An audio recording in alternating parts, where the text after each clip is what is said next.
আজকে আপনাদের সাথে শেয়ার করব আমার one of the most signature item হাঁসের মাংস ভুনা। আর এই রেসিপিটার সাথে আপনি ভাত, পোলাও, রুটি, পিঠা সব কিছুর সাথে আপনি শেয়ার করতে পারেন। আর সম্পূর্ণ প্রসেসটা আপনাদের সাথে দেখাবো। আর সেম প্রসেসে যদি রান্না করতে পারেন পুরো রেসিপিটাই আমার মতো হবে। আমি আদা, রসুন আর কাঁচা জিরাটাকে বেটে নিয়েছি। আর আজকে ফ্রেশ বাটাটাই আমি দিব যাতে রান্নাটা ভালো হয়। আস্ত মশলা নিয়েছি এখানে দারুচিনি, একটা কালো বড় এলাচ, সবুজ এলাচ, অল্প একটু শাহি জিরা আর কালো গোলমরিচ, অল্প একটু জয়ত্রী আর আস্ত 3টা শুকনো মরিচ, তেজপাতা, লবঙ্গ আর কাবাব চিনি মশলা। ঠিক এই মশলাগুলোই যদি দিতে পারেন তাহলে রান্নাটা ঠিক আমার মতোই হবে। আর আমি এখানে হাঁসটাকে অল্প একটু সরিষার তেল আর অল্প একটু হলুদের গুঁড়ো দিয়ে মাখিয়ে তারপরে আগুনে ঝলসে নিয়েছি আর খুব ভালোভাবে পরিষ্কার করে নিয়েছি। তো পেঁয়াজটা সুন্দর মতো সফট হয়ে আসা পর্যন্ত অপেক্ষা করেছিলাম, তারপর আস্ত মশলা দিয়েছি। এই মশলাটা একটু পেঁয়াজের সাথে ভেজে নিব আর খুব সুন্দর একটা অ্যারোমা চলে আসবে। তারপরে আমি আস্তে আস্তে শুকনো মশলাগুলো দিব। তো আর আপনারা যেহেতু ভুনা এটা রান্না করবেন, সো পেঁয়াজটা একটু বাড়িয়ে দেবেন।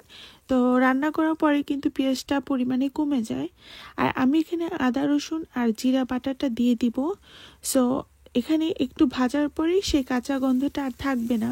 সো এটা বেটার হবে যে আপনি পেঁয়াজের মধ্যে বা তেলের মধ্যেই আদা রসুনটা দিতে পারলে ভালো হয়। তো আমি এটাকে ভেজে নিব আর মিডিয়াম টু লো ফ্লেমে রাখবো যাতে মশলাটা অতিরিক্ত তাপে পুড়ে না যায়। এখানে আমি একটু পরিমাণ পানি দিব, যেহেতু শুকনো মশলা দিব, যাতে মশলাটা পুড়ে না যায় সেদিকেও খেয়াল রাখবো। এখানে আমি ধনিয়া আর হলুদ দিয়েছিলাম 1 টেবিল স্পুন পরিমাণ, আর লাল মরিচটা নিয়েছি 1.5 টেবিল স্পুন পরিমাণ, মানে রেশিওটা একটু বেশি ছিল মরিচের পরিমাণটা। আর এখানে আমি ঝালটা একটু বাড়িয়ে দিব, মানে পরিমাণ মতো, যেহেতু হাঁসের মাংস একটু ঝাল বেশি লাগে। আমি আরেকটু লবণ দিয়েছিলাম যাতে মাংসের ভিতরে খুব সুন্দর মতো লবণটা ঢুকতে পারে। তো আমি অনেকক্ষণ প্রায় 10 মিনিট পরিমাণ মশলাটাকে ভালো করে কষিয়ে নিয়েছি। আমি এখানে কলিজা আর গিলাটাকে আলাদা সেপারেট করে নিয়েছি। মশলা থেকে যখন একদম প্রপারলি তেলটা উঠে আসবে, মানে একদম পারফেক্ট কষানো হবে, ঠিক তারপরে আপনারা মাংসটা এক এক করে অ্যাড করবেন। আর আমি মাংসটা দেওয়ার পর কোনো রকম তো পানি দিবই না। প্রায় 15 থেকে 20 মিনিট পরিমাণ আমি এই মাংস থেকে অটোমেটিকলি একটা ন্যাচারাল পানি উঠে আসবে। আর সেই পানি থেকেই কিন্তু প্রায় 50% মাংসটা রান্না হয়ে যাবে। আর আমি কিন্তু আরেকটা চুলায় গরম পানি অলরেডি বসিয়ে দিয়েছি। সো রান্নাটা আমি গরম পানি দিয়েই করব। আর আমি মাংসটা দেওয়ার পরে এটা মশলার সাথে খুব ভালোভাবে মিক্সড করে নিব। তারপরে এটা আমি সম্পূর্ণভাবে ঢেকে দিব। তো ঢেকে দেওয়ার পর একটু ঢাকনা তুলে দেখবেন যে মাংস থেকে অনেকটা পানি উঠে এসেছে। সেই পানি দিয়েই কিন্তু অনেকটা রান্না হয়ে যাবে, প্রায় 50%।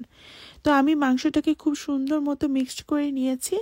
এখন মাংসটাকে আমি ঢেকে দিব। মাঝে মাঝে ঢাকনাটা তুলে একটু হালকা করে নেড়ে দিতে হবে যাতে তলায় লেগে না যায়।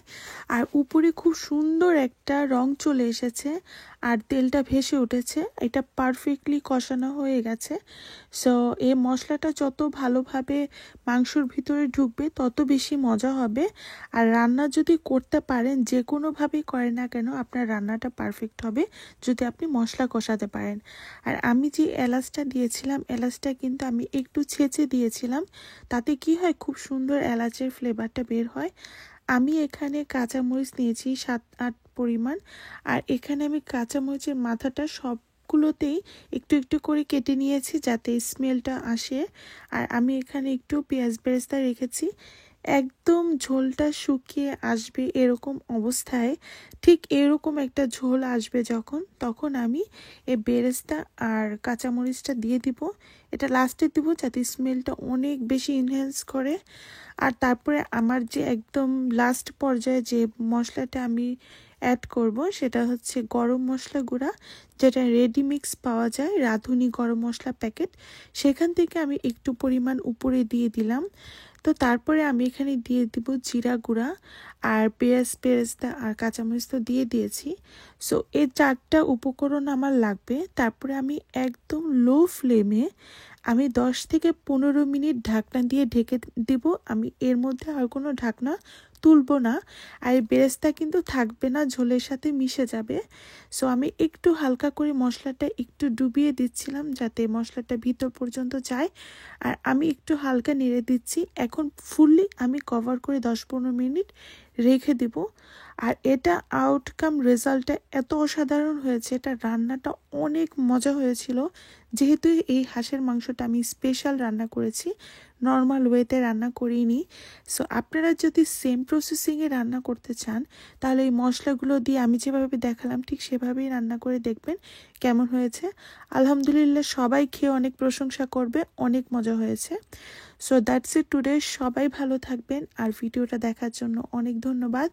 ভালো লাগলে লাইক কমেন্ট করে আমাকে জানাতে পারেন, আমার ভিডিওটা শেয়ারও করতে পারেন। ভালো থাকবেন সবাই, আল্লাহ হাফিজ।